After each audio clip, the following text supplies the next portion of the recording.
Hello everyone and welcome to my YouTube channel. Today we are going to discuss about how to clear system data on your iPhone iOS 26. For example, if you feel that your iPhone is lagging or it is slowing down, so if you want to clear this system data or cache on your iPhone, so how you can do that? For this, what you have to do, you have to simply watch this video completely. So without wasting any time, let's start the video. So first of all, what you have to do, you have to simply make sure that you are connected to a proper Wi-Fi and internet connection. And after that, what you have to do next is you have to simply, first of all, try to force restart your iPhone. For this, you have to simply press and hold power and volume button, and after that, you can simply restart your iPhone. Or you can simply go to settings, and after that, you have to go to general, and you have to scroll it down until you find the option of shutdown. So if you click on shutdown, then your iPhone will be shut down and you can simply restart your iPhone. So this will clear your system data and restart your iPhone. And also you can simply restart some of the apps by clearing the data.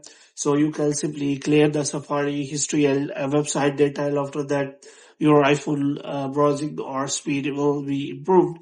So in this way you can simply go to settings. For this you have to simply look for the Safari app, and after that you have to look for clear history and website data for the Safari.